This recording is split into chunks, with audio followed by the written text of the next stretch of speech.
another episode of Skip Happens. Subscribe to Skip Happens on YouTube and don't miss an episode.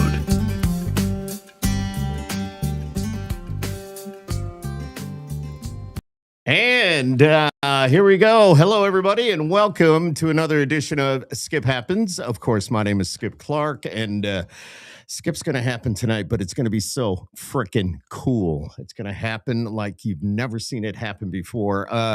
Tonight, right here on the podcast, I've got a guy who's already been behind some of the biggest country songs. He's now stepping up and telling his own story. He's written smashes like Rockin' a Hard Place. Yeah. I did tell him for that. Corey Kent and This Heart, which is very cool. And of course, Jack and Jill. And I know there's a few others. Man, I went online earlier and I just said, holy crap. A lot of it I didn't know and I should have known. But I didn't realize that you're going to be in the pod zone tonight. Now he's making noise as an artist and he's got a brand new song out. We're going to talk about that here in a minute. It's hitting country radio pretty soon, if I'm not mistaken. I know we're going to be playing it at the Wolf. I can promise you that. Come on. From small town Missouri to Nashville, this dude's got one heck of a ride already. Jacob Hackworth, welcome to the Pod Zone, my friend. It's so good to see you. Yeah, man. I'm stoked to be here. Thanks. Yeah, well, welcome to the house. Yeah, man, this is sick. How often you just hit up radio stations? You're on the radio tour. Yeah. But I don't know if anybody's ever said, hey, come on over to the house. We're going to bring you into a pod zone and we're going to do the podcast. First time. Definitely the first time for me. And I'm glad that it's this. Yeah, this is a perfect first time for me. Thank you. No, I'm so glad you're here, dude. I'm actually a little giddy because, This Heart with Corey Kent and, of course, Bailey's song, Rockin' a Hard Place. I get like, wow, this dude has written these #1 songs. He's going to be in my house. But, you're like the unsung hero. When you think about it, you've been writing for how long? I signed my first publishing deal at the end of 22. Wow. 2022. Okay. When did you move to Nashville from Missouri? I moved at the end of 2019. That's when I made the leap. And were you writing before you moved, or did you say, this is what I want to do, and then you just kind of said, all right, I'm going? I started writing. I worked for the railroad out of high school for 4 years. Wow, how cool! Yeah, that's what I was going to do that was going to be my career. And during that time, I was young. I wasn't old enough to go to the bars or do anything that any of the guys were doing. So I wound up buying a guitar, and I'd always sang, but I was like, if I'm going to sing, I got to have a guitar, or I look pretty goofy asking somebody to play for me all the time. And I bought a guitar, and that was when that's when I got into the songwriting stuff. And can I ask, how young were you when you got your guitar? I mean, did you learn on your own a little bit later on? And then here you are? I bought a guitar when I was 20 and then just YouTubed chords, and I sat in a hotel room and worked 20, I think we worked 21 days on and 6 days off. So I was gone for 21 days. So I just spent my evenings picking because of the train. Yeah. What were you, like a conductor? I was on track maintenance, so I built the track. Oh, okay. You're one of those guys. Yeah, I was swinging a hammer and doing. Oh man, no, that's not for me. I never realized how gnarly. Well, you're a big dude, so I was in a lot better shape then. I've definitely gained a little weight since I left the railroad. But you had to be in shape. Yeah, I had no choice. That's a tough job. I mean, I could never do it. I sit in a radio station and push buttons, and that's hard. Well, I didn't know any better. I was having fun. I was making good money. I was just going to say the money had to be all right. Yeah. It was good. I mean, I was young. I mean, so you gave that up to go and do this? Yeah, sure enough. Yeah. It wasn't planned. I gave it up to be home more. And when I had got home, I was kind of like, well, I don't really know what to do with myself. And that's when I met some people and started playing some shows around town. Then how did you get into the songwriting aspect of it? You went to Nashville. Obviously, you've done very well. Yeah. I seeing you just a couple of weeks ago in Nashville and listening to you, and now signed with MCA Records, which is, dude, I just got to put my beer up for that one. Cheers. Yes, absolutely. That's huge. Did you ever think this would be happening to you? Truly, I mean, I've thought about this a lot, and no, I mean, I didn't. Even when I moved to definitely before I moved to Nashville, it was always like you see it, you see all these guys and girls that are, blowing up and famous, and you hear them on the radio, and you're like, that would be insane to get to do that. But it's so far fetched in a place like where I grew up that it doesn't seem like something that you can actually obtain. And but when I started playing music, I slowly just became obsessed with it, and that's when I became obsessed with the songwriting stuff, and I was just all the way in. And so from the time I quit the railroad, it wasn't but little over a year, and I had moved to Nashville. Wow. Yeah, it was quick. I mean, Can I ask how old were you when you decided to go? I was 22. Jeez. Yep. I was 22 and I moved.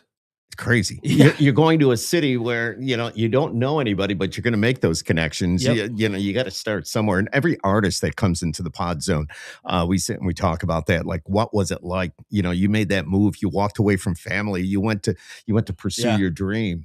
Was it scary?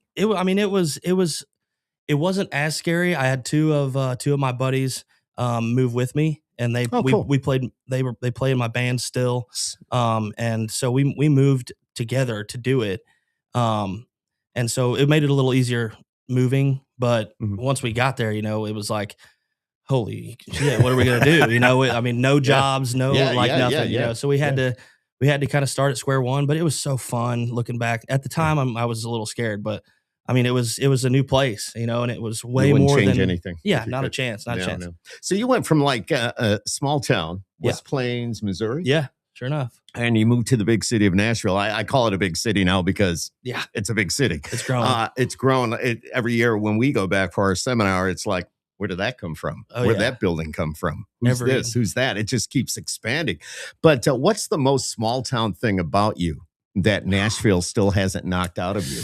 The most small town thing about me, probably that I just like to ride around in my truck. I love a dirt road. I remember when I first moved to town, I drove probably 45 minutes one night at like 4 a.m. I worked for the bars, and I got off work and I drove so far out that there was no sign of me drinking a beer like I'd like to have done out in the country. But I finally found some dirt roads, and I sat out there all night.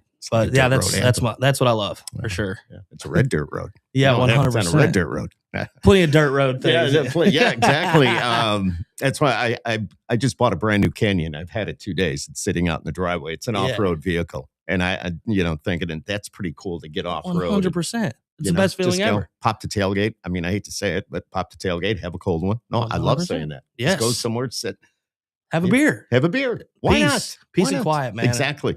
I saw that Justin Bieber is one of your influences. 100%. Yeah, really? It's massive influence. All right, which honestly, I respect. Be real though. How deep did that Bieber phase go with you? Well, it was. I definitely begged my mom to take me. Smiles for everybody watching. I definitely begged my mom to take me to Walmart so I could get the My World CD, and she bought the My World CD, which was his first record, and I wore it out.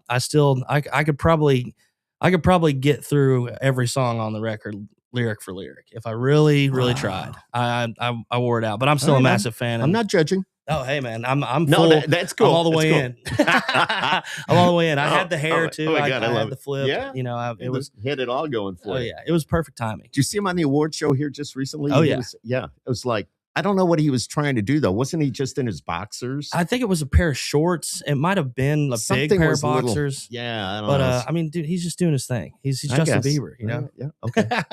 Don't do that. Well, I wouldn't look as cool if I did it. I might freak some people out. No comment. All right. Did you because doing what you're doing, did you ever stand in front of the mirror as a kid and absolutely perform like the room was sold out? Oh yeah, 100%. Really? Like that was you? Yes, I had I remember my mom had like an old dresser drawer with like the big mirror on the back of it, and it had like a stool, and I had like a wiffle ball taped to it, and I would sit on the stool and totally dive in on the broke down part of a show where the spotlight's on you. Who did you try the hardest to sound like? Was it, I made some notes here, Bieber, Flats, Eldine, somebody else? It was just a mixture. I fell in love with like the singing part with Bieber, and then Rascal Flatts, and then the songwriting stuff with Flats. And then I went to an Aldine show and I was like, that dude's badass. Like that guy's way tougher than the other guys. I want to be like that. And, and I think that it all just meshed into one. And people, when I first moved to town, they kind of they'd be like, "Yo, what's up, Jacob Aldean?" They'd kind of say that I sounded like Aldean, and I was like, "Don't say that. That's not good, right? Well, yeah, I don't want to sound like anyone, you know." yeah. So I mean, but is that true? As an artist, you don't want to sound like somebody else. I think that it's You great. may be influenced a little bit. Yeah. You may have that, but you don't want to sound like that. For sure. Am I correct by saying that? Yeah, I think so. I have mean, to be having unique. characteristics of, I mean, everyone comes from something, from falling in love with something musically. And so, I mean, you're always going to have those characteristics, but yeah, you definitely want to be authentic and yourself, for sure. Wow. You know, like I said, I saw you a couple of weeks ago, and just seeing you in that room with other artists, up and coming artists, it was a good time. And B-Dub, if you're watching this, kudos to you, my friend. 100%. Him and I, we keep track of each other pretty close. He was a man. He was a good time. He definitely a good time. And it's great that you got the label to back you up, to get you in there to do that. People like your label reps. I know Summer is here tonight, but everybody from the top all the way down, you know, they know good talent when they see it and when they hear it. And that night you just blew us away. And then Summer's like, "I'm bringing them to your radio station." I said, "No, you're not. You're bringing them to my house." Now we're here. Now we're chilling in the basement. And we're in the pod zone. Yeah, with a beer. With a beer. How often does that? Now, if you were at the radio station, we would not be having cold beer. Yeah, exactly. Well, I'm glad that we're doing it here. I'm definitely glad. I am too. Believe me, I am too. So you worked for the railroad before going all in on music. Sounds like the beginning of a country song. Have you taken those experiences and kind of put it to music a little bit? Being a songwriter, can you? Man, I think I got asked that just here recently, and I haven't sat down and wrote the like railroad song or anything, you know, that I'm like, that I want to, but it's kind of one of those songs that I feel like it's just gonna happen when it happens. It's something I can't just like sit down and just do. But do you think about that? Do I think about writing a railroad song, or do I think about the railroad? Well, do you think about writing a railroad song because of your background? 100%. Yeah, I think it would definitely be awesome to have, and like especially have something cool. But you know, it's a railroad like song, Off the Rails or something like that. I've heard that. Yeah, that really. Brantley had a song called Off the Rails. Brantley. Oh, and that's right. He's the man. I love Brantley too. Yep. So I mean, he spoiled that one for me. But you know, yeah, I definitely have thought about it. But I want it to be cool, and I want it to be, you know, me. And I just haven't landed on it yet. What's the first song that? What was the first song you learned on guitar that made you feel halfway dangerous? Oh, the first song, probably. If my questions are a little out of bounds. No, I love this. I love this. That's a great question. Because I can remember it was the Luke Combs' first record that came out, and that's like what I really like when I was learning to play. That's what I was like, man, this guy plays a guitar, writes all his songs, sings his ass off. I'm like, I want to do that, you know. So that's kind of what I fell in love with first. But I think I can remember, like, I played a song called She Got the Best of Me. That was like one of the first ones that I learned. Yep. And it's still one of my favorites of his. But yeah, I mean, he had like he used a pretty, I'm not going to say simple chord progression, but kind of. But it worked. But the melodies and the lyric, I mean, you don't need to have a crazy chord progression when you sing your ass off and write your ass off. So. No, exactly. It works. Yeah, it does. It just comes together. It did work. Yeah. Tell me about your hometown. West Plains. If I were to, I would assume, what's the population? Oh, I think it's like 11,000 now. Okay. Now. Yeah. Okay. So if I was to drive into White Plains or West Plains, rather, what would be the first thing I would see if I come in on the main drag? It depends on which way you came in. If you came in on the north side, you'd see a truck stop called 14 Junction. That's what we call it. I think it's like a Phillips 66, but we all call it 14 Junction. Okay. And then if you came in on the south side, you'd see a racetrack, like a dirt track. Oh, and cool. Then after a while, you'd see when you got to town, you see a Dairy Queen. So yeah, Dairy Queen and a gas station. Yeah, that's all right. That's all right. No Buc-ee's though. No Buc-ee's. I have my Buc-ee's shirt on, by the way. See, I'm a Buc-ee's fan. I am. You got to keep that one close to heart. That's a special place. I do. You know, I get a lot of comments though when I wear this. There are no Buc-ee's around here. Oh yeah, not in the Northeast. You're not going to find them, but everybody knows. Oh yeah, you're one of the troopers. You're repping hard. Had to make sure I went and got a T-shirt. I got nothing else, but I bought a T-shirt. I've had a dangerous shopping spree in Buc-ee's one time. Really? Yeah. Tell me about it. I just had I was starting to get paid from the songwriting stuff, and I went into a Buc-ee's for the first time, and I walked out with like a $250 cooler. I think I spent like $400 there. I had like mugs. Did you I had fill like it? the Yeti cups. Yeah. Oh, you got I've everything. definitely filled it up. There was some beer in there. And cool. yeah, it was, we still have the cooler. It's one of my favorite coolers, but yeah, I bought one of everything in there. I felt like that day. It was like I had to do it though. Perfect timing. I love it. Whereabouts? Now let's go. Moving on to Nashville. Where do you live in Nashville? Are you like? You don't have to tell me where exactly, but what part of town? I live in West Nashville now. Oh, okay. Yep. All right. I've kind of lived in every. I feel like I lived in South Nashville. I lived in Antioch when I first moved with my buddies.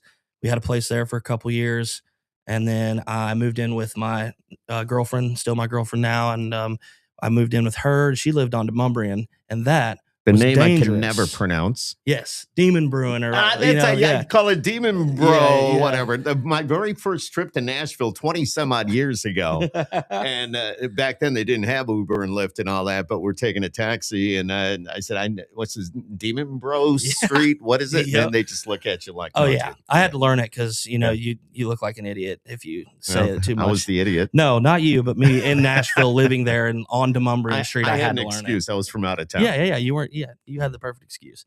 But then I moved to West Nashville. So now I still live in West Nashville. Oh, cool. Do you like make the trip downtown? Are you playing in any of the bars down there? Every artist has a bar. Yeah. I mean, I shouldn't say every artist, but a good number of them now have bars with their names on it. 100%. Do you get a chance to do that? I used to play down there. I mean, I'm sure you know the Omni. I played bar lines. We had a weekly thing there. I know the Omni. I played a lot of the bars on Broadway. But I don't so much anymore, but I did my time. I feel like, so, but yeah, I still go down there. I mean, everything, music is downtown Nashville, Music Row. I go down there and write as much as possible. Now being on radio tour. Tell me about it. What's it like to write? Who are you writing with? Where do you go? I mean, you got, Corey Kent. Oh yeah. This Heart. Was that the first one? No, that was, I'm trying to think when we wrote that. We wrote it, I think, in 23. Okay. Actually. Okay. Yeah. But I mean, when you first start writing and when you first get to town, you're writing with anybody and everybody that'll write with you. You're just trying to write and craft that thing. And then it slowly, when you start having success, then you sign a pub deal, and then now you're working in the pub houses, and you're writing at Warner, and you're writing at the publishing places, and you slowly kind of find that group that you write well with, and you kind of just dial it in and dial it in and dial it in. But I've wrote with everybody. I mean, Nashville's the songwriting hub of the country. I will rep that until I die. Now, how did it go? You've written these number one songs. Yeah. So an artist comes in, or how does that happen? You write the songs and then they pitch. Yeah, there's there's several ways that it can happen. But you have publishers who, help you book your calendar, and then they also help pitch songs, and they have pitch meetings where they go into the labels and work with A&R, and they find out what the artists are looking for, and then they kind of take what they have and, hey, we have this and this and this, and if the A&R people enjoy it, or if there's an artist in there, they'll hey, I really like that, and they'll hold it, take it. When a song went to number one, what was that like? Did you know that it was like going, or did you go, holy shit, my song, this is crazy. I'm a co-writer on that, and it went to number one. Yeah, I mean, and you're running to the mailbox. Yeah, it was a crazy thing. I mean, Rockin' a Hard Place, I mean, it was just, it was so massive that we kind of, but that was my first cut ever. That was my first label cut. No way. Yeah, major label song. And so I got to learn everything through that whole process. Yeah. And it was a lot of what does this mean? What does that mean? What does that mean? And then it was just it was a big, holy crap moment a lot of times. But yeah, definitely lost my shit. Yeah. I was freaking out. Yeah. That's good. And congrats on that, because it wasn't only that, of course, This Heart, which we talked about, and some other ones. 100%. But and that's why before we went on with the lights and the cameras, I go, dude, why are you doing this? Because as a radio guy, and I look a little bit beyond the song, and I look at the songwriters. Yeah. I've seen your name. You all right? I'm on a few of them out there. Yeah. Yeah. And I was asking Alexa earlier at dinner, going to say, okay, what songs did, Jacob Hackworth write?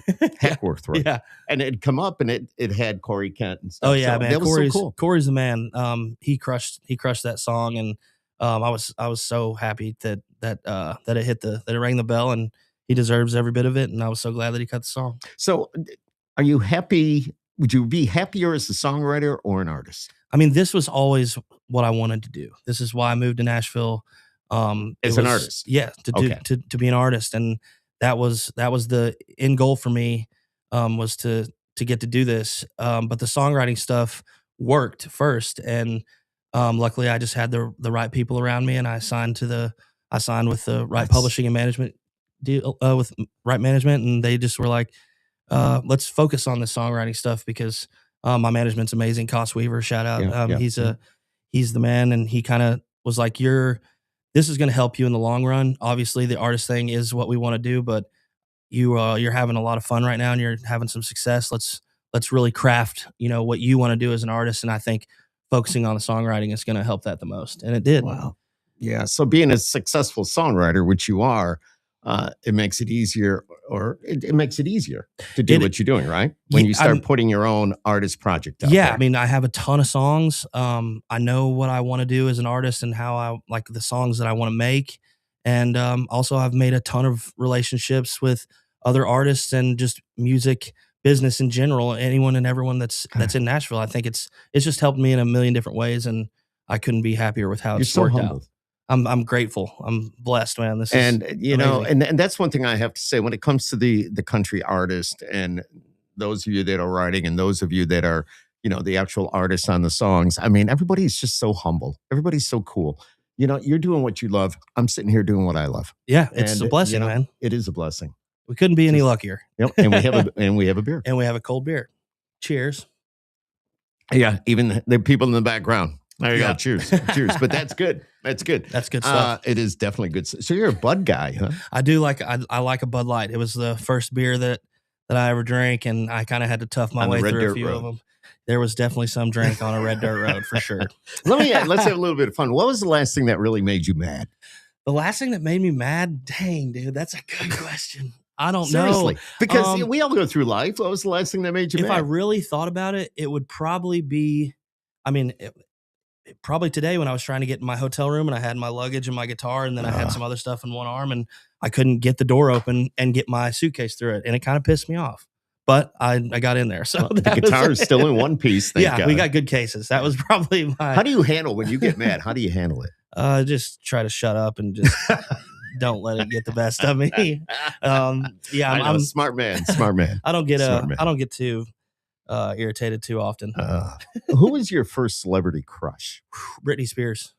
Wow, that came out like right away. I didn't even finish the sentence yet. No, I don't blame you. Yeah, I can remember watching her on TV when I was little. Maybe not now, but before, yeah. Yeah, I mean, she's an amazing artist. She's done some amazing stuff, but it was definitely a long time ago. What about junk food on the road? Junk food on the road, that's an easy one, man. I try to stay out of the snacks and stuff, but the late night food is where I've lost the battle a few times. The pizza and the burgers. Taco Bell is dangerous. I know exactly when you're on the road. And for example, this is, you're on the road this week visiting different radio people, radio stations, doing what you have to do, but you're always on the go. Yeah. And it's like you're hungry. Oh, there's a Wendy's, there's a Burger King, there's a McDonald's. Let's go through the drive-through. Yeah. And then you just can't help it though. Yeah, it's good, dude. It's good. Damn it. She's probably got a salad in the bag or something. Yeah, but I feel like Summer could eat anything, and she's going to be perfectly fine. Probably. I'm not blessed that way. Yeah. And I just eat. I'll house. So tell me about the response you're getting from artists. Who's the latest to text you? I don't even know. Tucker. I'm super close with Tucker, and he called me. He called me.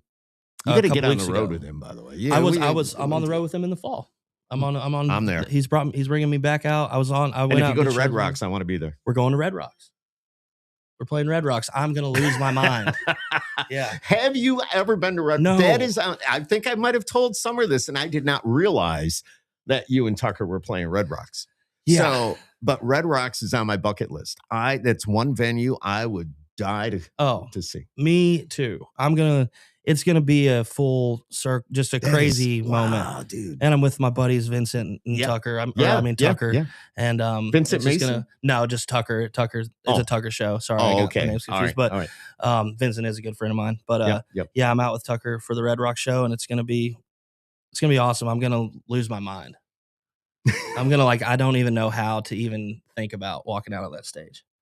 I'm gonna get there early. That place is just something about Red Rocks. There's something about that place. I don't know. I see the pictures, and I go on YouTube and I look at the videos and all the different artists that are have performed there, and I hear from a lot of artists that they want to perform there, and I just it's just, and I've talked to people that have been there. It's just like, wow. It's a dream venue to play, and for a lot of people, and I can't even think about it. I'm just excited. I'm excited for you, dude. I'm gonna be flipping I'll bring out. the Bud Light. Hey, there's gonna be definitely some of that happening for sure.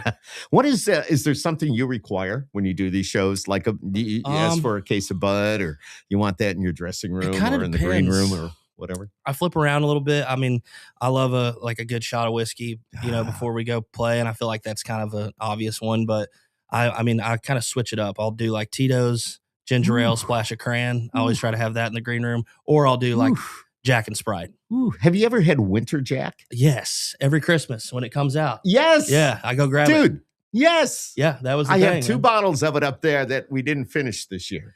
Yeah. And every Christmas when it comes out, I have to go get the Winter Jack. Here's what you do. I got to know this because we usually just drink a bottle of it. No. And you can do that very easily because it is so good. Yeah. And it's so smooth. It's almost like an apple cider. Yeah. Well, you get a crock pot. You dump the whiskey in there. Go get some cider. Okay. Like caramel cider or whatever. Mix it all up. Heat it up. Drink it warm. It is. I haven't done that, but that does sound good. I'm telling you, when it's cold, I know here in the Northeast, it's snow right up to like yesterday. We had snow, so it's. I'm trying to think. What is that? What is it called? A hot toddy. Hot toddy. So it's kind of similar to that, but it's a cider version. Yes, okay, but it's cider. Yeah, and you mix them together. You put them in a crock pot. Just warm it up. Yeah, yeah. We might have to try that. Yeah. That might have to happen. Yeah, it's gonna happen. You might want to do it after. I'll send you a picture of this one. I'll send you a picture. You're definitely gonna have to do the that. Winter Jack's awesome. Yeah, we've drank the crap out of that. What's the worst job you ever had? You talked about working on the railroad, but. We all go through things in life. I had a lot of jobs. Worst job I've ever had. I've kind of done some. I don't know. I've never. The hardest one would have to be the railroad. That was like, that was hard. Yeah, it was hard. But it's not that you disliked it, right? There was some. It's not that I disliked it. It's just one that you weren't super pumped to go do. But it was, you had to do it. It kind of, I was, like I said, I was young. Mm-hmm, I never really thought about it, but I'm trying to think of something that I was just like, I hate this. Oh, dang. I worked for Amazon for a little bit and I hated that. I didn't like it. Wait a minute. You worked, so were you delivering? Yeah, I delivered packages. Yeah, that was. Throw it on the front step, take a picture and walk away? Yes. And I've delivered like a whole half day with one shoe on because a dog chased me through the yard, lost the shoe, and it took the shoe and I just couldn't get it back. How long ago was that? That was in 20, at the end of 2020 and the beginning of 21. All right. Yeah. So like right around COVID. Yep. That was my first job when I worked for Losers during COVID and they let everybody go. And then Amazon was my first job back. Oh, Losers. Yeah. I was a bar back at Losers. We need more ice. Yeah. I was ripping ice. I was bringing plenty of it around. Stock the fridge. Lots of cases of beer. Yeah. That guy over there is drinking us out of. Yeah, we need more Bud Light. Yep. But wow, that's crazy. What is the most Nashville thing you own now? The most Nashville thing I own, man, probably a Gibson J200. That's Sweet. That was like my dream guitar. So I got a couple of them now. I was going to ask, how many guitars do you have?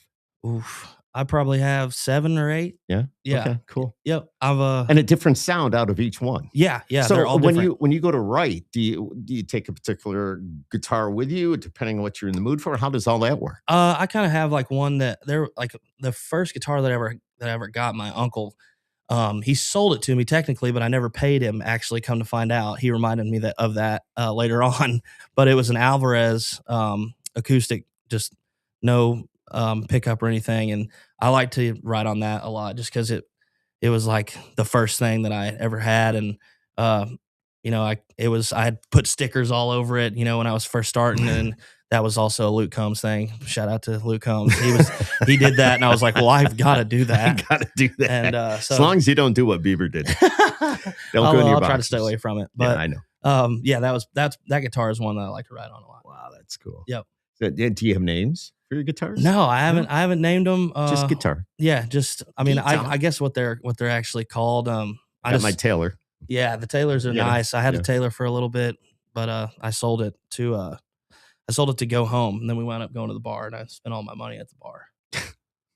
That was early on. Was it? Was it? Yeah, that was fun. Okay, all right. Because this is a podcast called Skip Happens, what's one story from your journey so far that people don't know yet, but really says everything about who you are? Oh, man, that's a great question. One story that no one knows, but explains a lot. Let's see.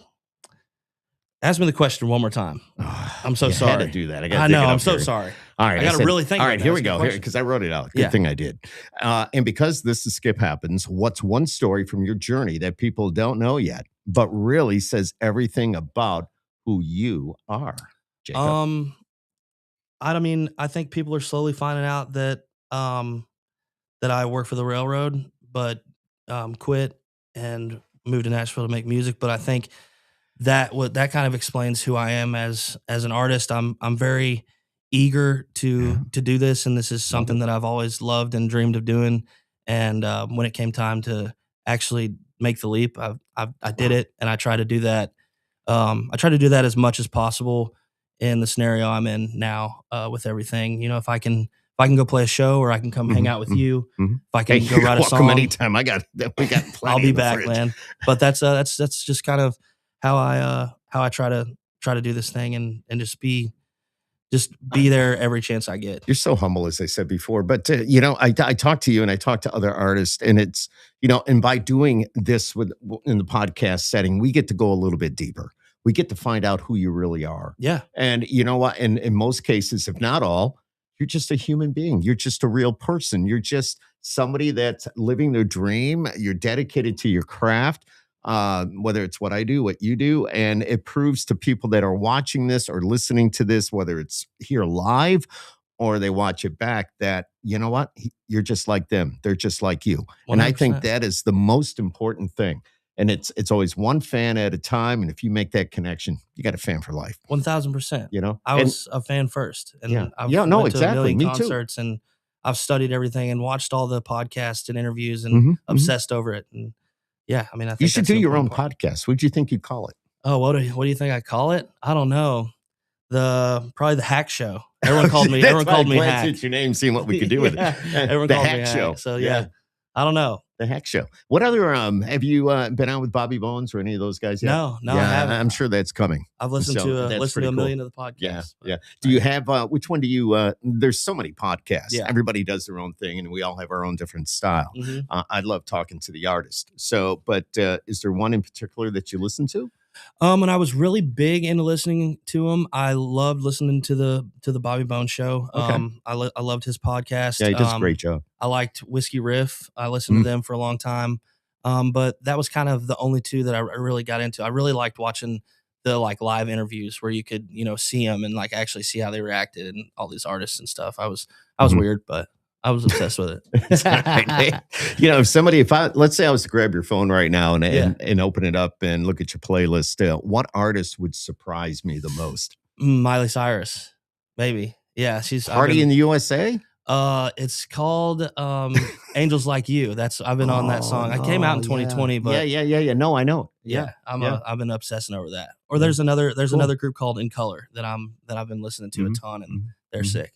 Absolutely. Yeah. Wow. Dude, did you get a chance to take in the show at the Omni at CRS a couple of years ago with Aldine and all those guys? No, I mean we played bar lines, but I didn't even know a lot of people stayed there until I was in the middle of playing Till You Can't, covering Till You Can't by Cody Johnson, and I had my stinking eyes closed. And he walked up and tipped me, and I didn't even know it because I had my eyes closed the whole time. Whoa! Cody Johnson, yeah. Yeah, tipped me, and how much was the tip? Man, I didn't look. I didn't know. I didn't even know that he tipped me because I would was have been playing. taking the jar, going, all right, what did he just put in there? I was more shell shocked when I opened my eyes. That is so awesome. Yeah, everyone was kind of looking at him, and did he? And he knew who you were, obviously. He knows you're a songwriter, or maybe no. This is before anything. This is before I had any songwriting success. Oh, or anything. I got you. So that's going back a little bit. Yeah, I thought you were talking about. No. I got you though. Wow. But yeah, that was a cool. Wild story. Yeah. That's cool. So how long did it take you to write a song like Corey Kent's or Bailey? I mean, is because I'm talking to the people, as I mentioned, the artist, and they say, we wrote this song in 20 minutes and it went on to be a smash. And I'm going, 20 minutes? Are you kidding me? They go, no, sometimes they just kind of fall right together. Next thing you know. And then there's other times that, you got a week of writing down notes and trying things, nothing sounding right. Yeah, there's a lot of, I think when it comes to talking about how long a song took, there's no telling.